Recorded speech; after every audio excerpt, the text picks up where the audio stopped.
ஏன் உன் தமிழ் வித்தியாசமாக இருக்குது? சார் நீங்கள்லாம் கேரளா கரெக்டா? ரொம்ப சந்தோஷமா இருக்கிற மாதிரி தெரியுது. இங்கே எல்லாம் நல்லா பேசணும், சிரிப்பானு, உன் சந்தோஷத்துலேயும் கலந்துக்கணும், உனக்கு கஷ்டம் போது கைட்டிக்கணும்.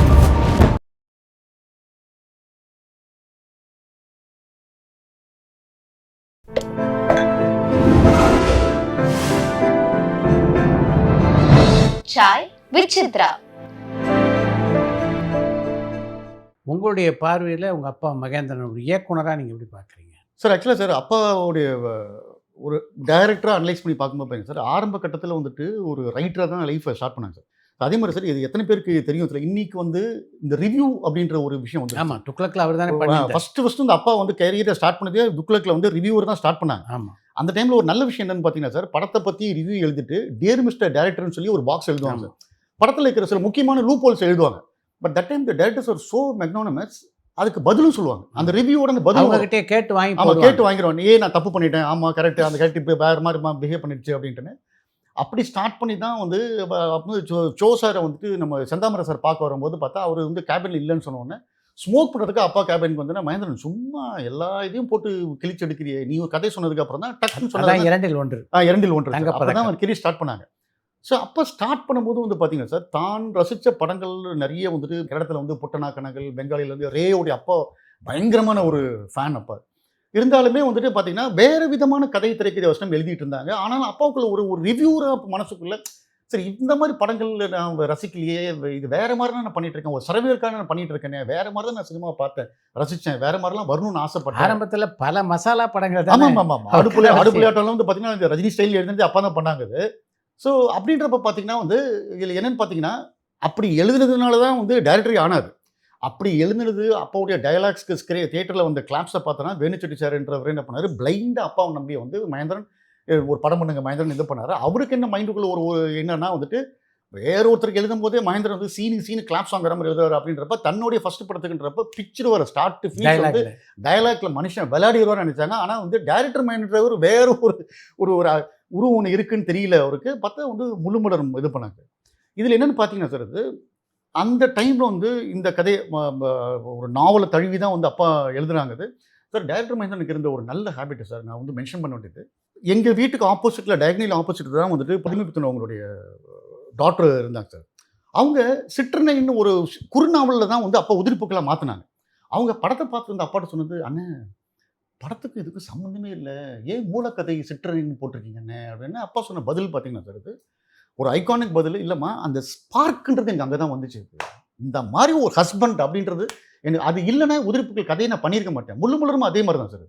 ஸோ அதனால் எந்த ஒரு ஸ்பார்க்குனா அதை நான் ஹானர் பண்ணி ஆகணும். அதுக்கு நான் வந்து மரியாதை கொடுத்தா தான் நான் ஒரு ரைட்டராக என்னால் நிம்மதியாக வந்து படுக்க முடியும் அப்படின்னாங்க. ஸோ அதனால் ஒரு 40-50 ஃபிலிம்ஸ் வந்து அப்பா தன்னுடைய சொந்த கதைகள் பண்ணாலுமே டைரக்டர் மகேந்திரன் ஆகிறன்றப்ப வேறொருத்தரோட கதையை எடுத்து பண்ணாங்க சார். அதே மாதிரி சார் அப்பாவுடைய பேட்டர்னில் ஒன்று கவனிச்சது பார்த்தீங்கன்னா சார், அப்பா மைண்டுக்குள்ளே ஒரு கதை ஒன்று இருக்கும் சார். ஃபர்ஸ்ட் ஷெட்யூல் கூட வேறு கதையோடு போயிடுவாங்க, கிட்ட அந்த கதை மாதிரி ஒரு கதைக்குள்ளே தான் ஆரம்பிச்சிருப்பாங்க சார். ஆரம்பிச்சிருந்து பார்த்தீங்கன்னா அதுக்கப்புறம் செகண்ட் ஷெட்யூலுக்கு அந்த கதை மாறும்.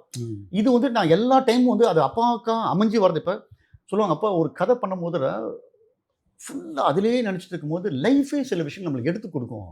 இதை வச்சுக்கோ மகேந்திரன், இதை வச்சுக்கோ மகேந்திரன். உதிரிப்பூக்களில் இந்த டோலக் அடிக்கிறது, தங்கச்சியை வந்து அந்த குச்சியில் இது பண்ணுறதெல்லாம் முதல்ல கிடையவே கிடையாது.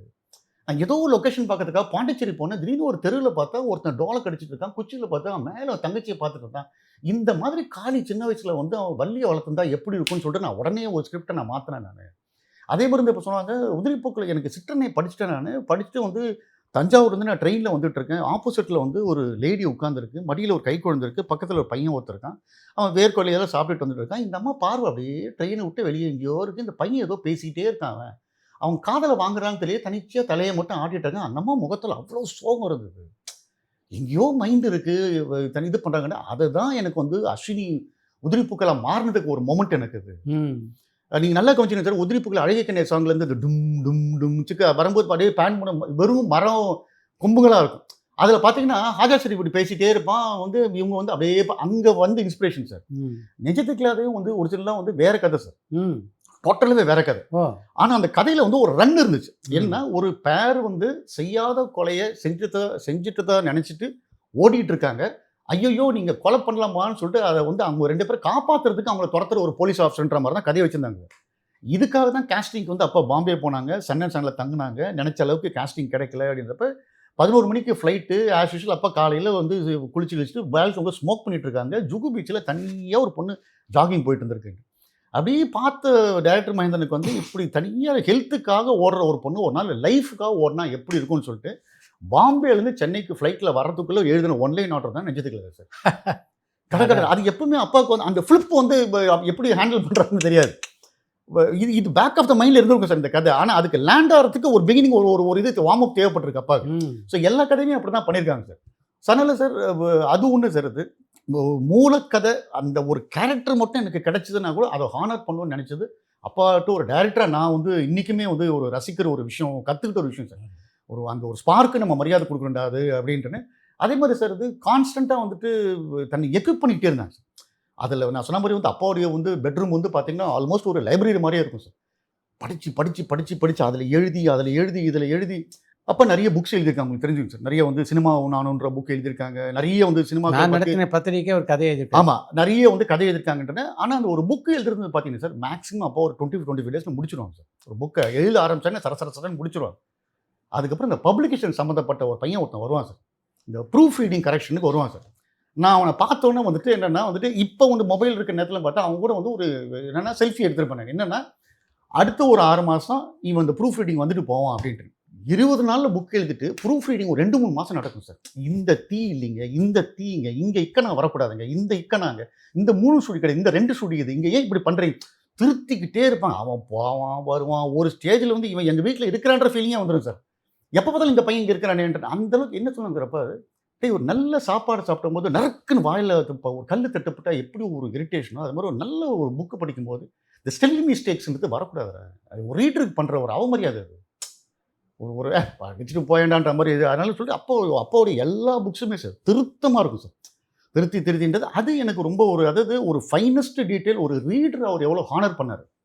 ஐ எம் கிரேட் லெஜெண்டரி உட்காந்து திருத்துவார். ஆமாம் சார், அவங்களே உட்காந்து திருத்திட்டு சார். இதில் ஒரு டைமில் வந்து ஒரு 20 இயர்ஸ்க்கு முன்னாடி வந்துட்டு சைனாவில் வந்து இந்தியாஸ் பெஸ்ட் 100 ஃபிலிம்ஸில் வந்து உதிரிப்புக்களை செலக்ட் பண்ணாங்க சார். அதில் they wanted a proper print, ஒரு VHS கேசட் மாதிரி கேட்டாங்க. அப்போது அப்பாவுக்கு என்னென்னா ஏற்கனவே உதிரிப்புகள் வந்திருக்கு. அப்பாவுக்கு வந்து இந்த சப்டைட்டிலிங்கில் அப்பாவுக்கு வந்து விருப்பம் இல்லை சார். ஏன்னா முழுக்க அவன் சப்டைட்டிலே படிச்சுட்டு படம் பார்க்கக்கூடாதுரா. எது ஏன்னா அதுலேருந்து எக்ஸ்பிரஷனை விட்டுருவான், இப்போ நல்ல இதை விட்டுருவான். அவன் எங்கே தேவையோ அங்கே மட்டும் கொடுத்தா போதும் அப்படின்ற மாதிரி அப்பா டோட்டலாக சப்டைட்டில் வந்து ரீடூ பண்ணணும்னு ஆசைப்பட்டாங்க. சாருஹாசன் சார் வந்து மந்தவெளியில் ஒரு இடம் வந்து ஒரு வெரி பாப்புலர் ஒரு subtitle writer. He's ton about 120 films வந்து சொல்லி கூப்பிட்டு போகிறாரு. நான் தான் டிரைவராக போய் உட்கார்றேன். அவரும் சொன்னார், man sir no issue sir, நீங்கள் ஜஸ்ட் இது கொடுத்துட்டு போங்க, நான் வித்தின் 2 டேஸ் எல்லாமே டன் அப்படின்னாரு. அப்போ தான் அப்பா சொன்னாங்க, இல்லை சார் எனக்கு முழுக்க வார்த்தைக்கு டிரான்ஸ்லேஷன் மாதிரி எனக்கு வேண்டாம், எனக்கு கிறிஸ்பாக இருக்கட்டும் அது அப்படின்னு சொன்னேன். அப்போ தான் அப்பா வந்து உதிரிப்புக்கள் புக்கு கொண்டு போயிருந்தாங்க சார், திரைக்கதை வசனம் புக்கு. அவர் என்ன சொன்னார், சார் புக்கு இருக்குன்றப்ப fantastic sir, all I do feed it and turn it in English அப்படின்ட்டு. அப்பா சொன்னாங்க, சார் இது மாதிரி இந்த Tamil is not a very easy language, ரொம்ப ஒரு டஃப் லாங்குவேஜ், இது ஒன்றும் இல்லை அப்படின்னு சொல்லிட்டு அப்போ ஒரு பேஜை திருப்பிட்டு ஒரு வேர்டு காமிச்சாங்க சார். அந்த வேர்டு வந்து சரி. இந்த சரி இது இங்கிலீஷில் சப்டைட்டில் பண்ணுங்க. சரி வந்து எஸ் அப்படின்ட்டுங்க. சரி இப்போ சப்டைட்டில் பண்ணுங்க. நாங்கள் நீங்கள் எஸ்ன்னு சொல்லவே முடியாது. நீங்கள் சரி, அந்த சரியே அப்பா வந்து 20 விதமாக சொல்லி காமிச்சாங்க சார். சரிப்பா இதுக்கு சப்டைட்டில் சொல்லுங்கன்ட்டாங்க. அந்த நீட்டாக சார், நாளைக்கு மார்னிங் ஒரு 8 o'clock fine with you sir என்ட்டார். வந்துடுறீங்களா சார்? அது நாங்கள் தமிழை மட்டும் நீங்கள் அண்டர்ஸ்டாண்ட் பண்ணாதீங்க, எந்த டோனில் எந்த கான்டெக்ட்டில் சொல்கிறோமோ மீனிங் மாறிடுவது. ஸோ அதனால் சார் டைரக்டர் மகேந்திரன் பொறுத்தவரை வந்து அந்த பெர்ஃபெக்ஷன் சார், அதாவது ரிசல்ட்டை பற்றி எதிர்பார்க்காமல் பெர்ஃபெக்ஷன் அது. அதே மாதிரி சார் ஒரு தப்பு பண்ணால் அதை வந்து ஹானஸ்ட்டாக வந்து அதை வந்து இல்லை இது இந்த டைமில் வந்து அப்பாவுக்கு பிடிக்காத வார்த்தை, ஆடியன்ஸ் டேஸ்ட் மாறிடுச்சு, ஆடியன்ஸ் இப்போ நல்ல டேஸ்ட் டெவலப் ஆகிடுச்சு. அப்போ சொன்னேன், இதே ஆடியன்ஸ் தானே உங்களோட உதிரிப்புகளையும் பார்த்தேன் கொண்டாடினேன், இதே ஆடியன்ஸ் தானே பூட்டாப்பட்டுகள் தூக்கி போட்டு மிதிச்சாங்க. அப்படின்னா நான் ஒரு மேக்கராக ரைட்டரை எங்கேயோ தப்பு பண்ணியிருக்கேன். இப்போ பூட்டாப்பட்டுகள் வந்து பண்ணுறாங்க சார், உதிரிப்புகள் கொடுத்த தைரியம் பூட்டாப்பட்டுகள் பண்ணுறாங்க. உதிரிப்புகளே ஒரு அப்ட்ராக்ட் கண்டென்ட்டு, அதுக்கு மீறி வந்து பூட்டாப்பட்டுகள் பண்ணுறாங்க. அப்போ உங்களுக்கு தெரிஞ்சிருங்க சார், பாரதி அங்கிள் வந்துட்டு ஆக்சுவலாக வந்து பூட்டாப்பட்டுகள் ரஷ்ஷை பார்த்துட்டு அப்பாட்ட புலம்பிட்டார். அண்ணே உதிரிப்புகள் ஒன்றுமே கிடையாதுண்ணே, இது படம்ண்ணே, நான் டிஸ்ட்ரிபியூஷன் பண்ணுறேன்னு சொல்லி. அப்போ தான் வந்து இல்லை பாரதி கொஞ்சம் பொறுமையாக இருங்க, எனக்கு ரொம்ப டவுட்டாக இருக்குது. அண்ணே இல்லைண்ணே உதிரி இது வந்து சத்யஜித் எடுத்த மாதிரி இருக்குன்னு அப்படின்னு சொல்லிட்டு ராஜாங்களும் சரி பாரதிக்கும் 2 பேரும் வந்து பயங்கரமாக சிலாகிச்சாங்க. படம் வந்து டிசாஸ்டர். டிசாஸ்டர் சொன்னோன்னே அப்பா சொன்னாங்க, இல்லைடா ஒரு விஷயம் உதிரி புட்டாத பொருள் கற்றுக் கொடுத்துச்சு. இப்போ நம்ம பாண்டி பஜார் போயிட்டுருக்கோம், திடீர்னு எதிர்க்க வந்து ஒரு பஸ் நிற்குது, பயங்கர கூட்டம் சுற்றி இருக்கு. என்னன்னு கேட்டால், இல்லை ஹோலினஸ் ஸ்கூல்லேருந்து ஒரு பொண்ணு சின்ன பொண்ணு ரோடை கிராஸ் பண்ணும்போது பஸ்ஸு மேலே ஏறிடுச்சு. அப்போ நீ இமிடியேட்டாக என்ன பண்ணுவேன்? ஏய் திருப்பி வேற எப்படியே கொண்டு பாப்பா. யாருக்கும் இறங்கி போய் பஸ் எப்படி அந்த குழந்தை மேலே ஏறி இறங்கியிருக்குன்னு பார்க்குற மனதைரியம் கிடையாது. சில விஷயங்கள் உண்மையாக இருந்தாலுமே ஸ்க்ரீனுக்கு கொண்டு வர்றது. சில பிட்டர் ட்ரூத்ஸை வந்து ஜனங்க வந்து ஸ்க்ரீனில் பார்க்க தயாராக கிடையாது. அது உண்மை பக்கத்தில் நடக்குது, எல்லா வீட்லையும் நடக்குதுனாலுமே அது பூட்டாவது போட்டு எனக்கு கற்றுக் கொடுத்த ஒரு பாடம் அது. ஸோ அதனால் சார் சக்ஸஸோ ஃபெயிலியரோ it never bothered him sir. இதுக்கப்புறம் ஐ ஷுட் பவுன்ஸ் பேக்குன்றதோ ஒரு எல்லாத்தையுமே ஒரு லேர்னிங் மொமெண்ட்டாக எடுத்துக்கிட்டாங்க. அது அதனால தான் வந்து பார்த்திங்கன்னா லாஸ்ட் வரைக்குமே அவருடைய ஒரு பேட்டர்ன் ஒரே மாதிரி இருந்துச்சு. ஸோ அது ஒரு இந்த மாதிரி பல விஷயங்கள் வந்து ஒரு ரைட்டராக ஒரு ஃபில்ம் மேக்கராக நான் கூட இருந்து அப்பாவாக நான் பார்த்து எனக்கு ஒரு லேர்னிங் ப்ராசஸ். நீங்கள் சொன்ன மாதிரி எனக்கும் தெரியாமல் ஒரு நடந்த ஒரு learning process. This is what I admire about director Mahendran sir. ஏதாவது ஒரு காலகட்டத்தில் அவருடைய திரைப்படங்களை பற்றியெல்லாம் அவங்களோட கலந்துரையாடி இருக்காரா? இல்லை சார், அது ரொம்ப சில கேஷுவல் கான்வர்சேஷன் வரும் சார். ஆக்சுவலாக வந்து பார்த்தீங்கன்னா சார், இப்போ உதிரி பூக்கள் படத்துலேயே வந்து பார்த்தீங்கன்னா சார் ஒரு சீக்வன்ஸ் இருக்குது சார். இப்போ வந்து என்னென்னா அஸ்வினி இறந்துடுறாங்க. அதுக்கப்புறம் பார்த்தா நைட்டு வந்துட்டு மதுமாலினியை வந்துட்டு பாத்திரம் கழுவிட்டு இருக்கும்போது பார்த்தீங்கன்னா பசங்க 2 பேர் ஓடி வந்து பவானி பசிக்குதான் அப்படின்னு சொன்னால் நெக்ஸ்ட் டே வந்து ஒரு ஆர்ச்டு ஒரு பிரிட்ஜு மாதிரி இருக்குது சார். அதுக்கு கீழே வந்து விஜயனும் மதுமாலினியும் பேசுவாங்க. மதுமாலினி வந்து இது பாருங்கள் வேண்டாம் அப்படின்னா குழந்தைங்க நைட்டு கொடுத்துருங்க, ஏன் அக்கா குழந்தைங்க ஏன் குழந்தைங்க நான் பார்த்துக்கிறேன். நைட்டு 12 மணிக்கு பவானி பசிக்குதுன்னு ஓடி வரா, எங்கள் அக்கா இருந்தால் செத்துருப்பாங்க அப்படின்னு சொல்லி பயங்கர எமோஷனல் ஆகிட்டு இது பண்ணிட்டு காலை வந்து கெஞ்சி கேட்டுக்கிறேன், இன்னொரு கல்யாணம் பண்ணிக்கிட்டீங்க விட்டுருங்கன்னு சொல்லி பயங்கர எமோஷனல் சீன் சார். அந்த சீன் இப்போ நீங்கள் படத்தில் பார்த்தீங்கன்னா சார் அது பாருங்கள் என்ன சொல்றீங்க குடிக்கிறீங்களான்ற அப்படின்னு கட் பண்ணால் விஜயன் வந்து ரோட்டில் நடந்து வந்துட்டு இருக்காரு. அங்கே இருக்கிறவங்க கும்பிடுவாங்க. மதுமொழியோட டயலாக்கை ஓரலாக பண்ணியிருப்பாங்க சார். நீ படுபாவையா? இன்னொரு தடவை அந்த பிள்ளைங்களை நான் பட்டினியை பார்த்து உன் வீட்டுக்கே நெருப்பு வச்சு கொளுத்திடுவேன். அது ஆக்சுவலாக அப்பா சொன்னாங்க, இல்லைடா அதுக்கப்புறம் ரிவ்யூ எழுதுனாங்க மகேந்திரனுடைய மகேந்திரனிசம். அது மாதிரி என்னென்னா ஊரில் இப்படிலாம் கும்பிட்டு போடுறாங்க ராஸ்கலிமா, வீட்டில் இந்த மாதிரி பண்ணிட்டு இருக்காங்க. மகேந்திரன் கட் பண்ணி காட்டினாரு. That is a brilliant master ஸ்ட்ரோக்குன்றது அப்பா சொன்னாங்க. டேய் அந்த சீனில் மதுமாலினிக்கு டயலாக் வரவே இல்லை, அன்ஈவன் கேப்ஸ் ப்ராம்ப்டிங் பண்ணாலும் வரல. நானும் பொறுத்து சரி போட்டு இப்படி கட் பண்ணிட்டு போயிட்டே இருக்கலாம் அப்படின்னு சொல்லிட்டு அப்படி நான் அதுக்காக சமாளிக்க கட் பண்ணதை பார்த்தா இவங்க மகேந்திரனிசம் பண்ணுறாங்க, மகேந்திரன் சிக்னேச்சர்ன்றாங்க. இது என்னன்னே எனக்கு புரியலன்னாங்க. அதே மாதிரி பார்த்தீங்கன்னா அப்பாவுக்கு எப்பவுமே இந்த சிம்பாலிக் ஷாட் பிடிக்காது சார். இப்போ பூட்டு போகிறதுனா உடனே வாயை பூட்டு போகிறது இதெல்லாம் அப்பாவுக்கு நல்லா பிடிக்காது. அந்த கிளைமேக்ஸ் வந்து பார்த்தீங்கன்னா சார் அது மதுமாலினியை வந்து யார் விஜயன் வந்து ஸ்ட்ரிப் பண்ணும்போது நடுவில் ஏதோ ஒரு டைம் லேப் ஷாட்டை தேவைப்பட்டது சார். டைம் லேப் ஷாட்டை தேவைப்பட்டுருச்சுன்னு பார்த்தா ஷூட்டிங் டைமில் உங்களுக்கு தெரிஞ்சுருங்க சார், அசோக்குமார் ஜென்ரலாக பார்த்தீங்கன்னா இந்த கேண்டிட் ஷாட்ஸ் நிறைய எடுப்பார் சார். அப்பாவுடைய படம் நிறைய இருக்கும், இந்த கிழவிங்க பார்க்குறது சிரிக்கிறது போகிறது லேண்டம் எடுத்துக்கிட்டே இருப்பார், நேச்சுரலாக எடுத்துகிட்டு இருப்பார். அதை எங்காவது சாங்ஸில் சீன்ஸில் இன்சர்ட் பண்ணிப்பாங்க. அப்படி வந்து ஷூட்டிங் டைமில் வந்து சுந்தர் வந்து கேஷுவலாக வந்து இந்த இதை பிச்சு போகிறது that was not shot by director Mahendran.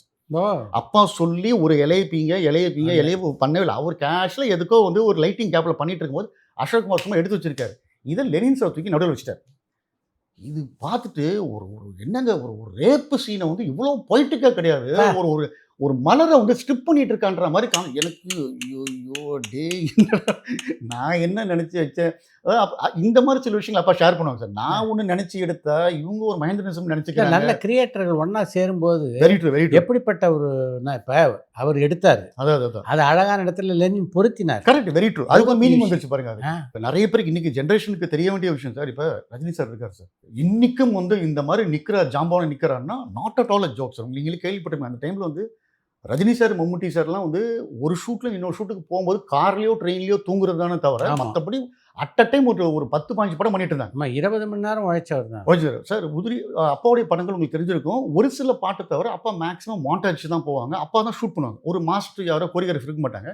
Johnny படத்தில் வந்து ஸ்லோரிட்டா சாங் வந்து அப்பா ஷூட் பண்ணிட்டு இருக்காங்க. ஊட்டியில் ஷூட் பண்ணிட்டு இருக்காங்க. திடீர்னு ஒரு 4 மணிக்கு வந்து பத்மநாபன் சொல்லிட்டு ஒரு ப்ரொடக்ஷன் அவர் அப்பா கண்ணில் படுற மாதிரி அப்பா வந்துட்டு போயிட்டு இருக்காரு. திடீர்னு அப்பா பது ஏதாவது பேசணுமா, பது வந்துட்டே நிற்கிறீங்க.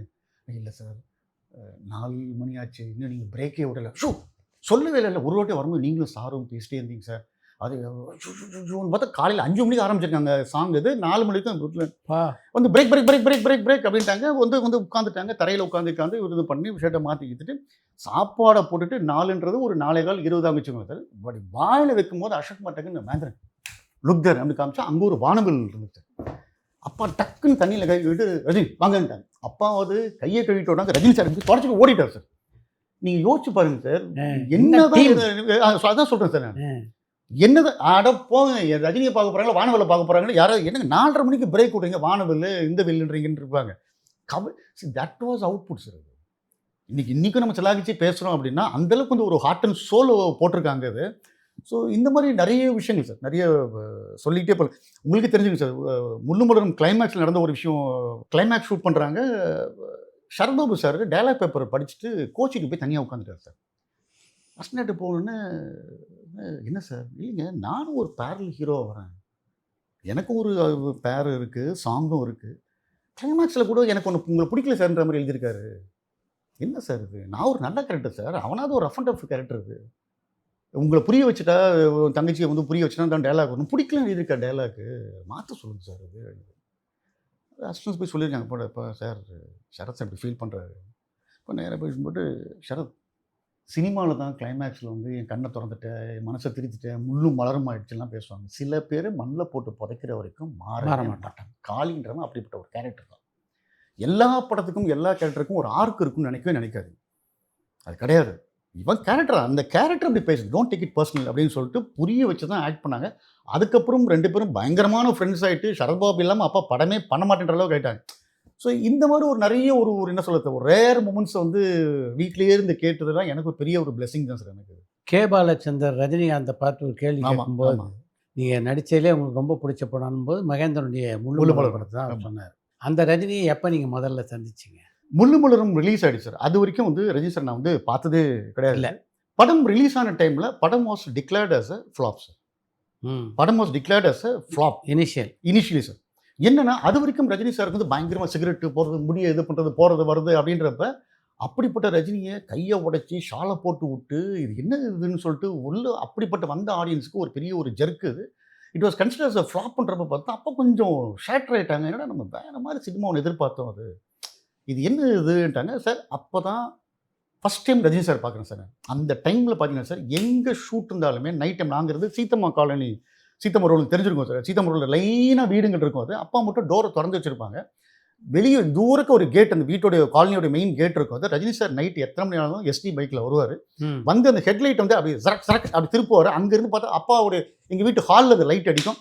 அவன் பேசாதீங்கம்மா அப்படின்னு சொல்லிட்டு அப்பா 2 பேரும் கிளம்பி போவாங்க. 2 பேரும் ஆஃபீஸ்லேயே போயிட்டு இது பண்ணிட்டு நைட்டு லேட் நைட் வந்து அப்பா வந்து அவர் ட்ராப் பண்ணிட்டு போவார். அதுக்கப்புறம் எங்கே ஷூட்னாலுமே ஆலார்பட்டில் வந்து ஆஞ்சநேயர் கோவில் ஒன்று இருக்குது சார்.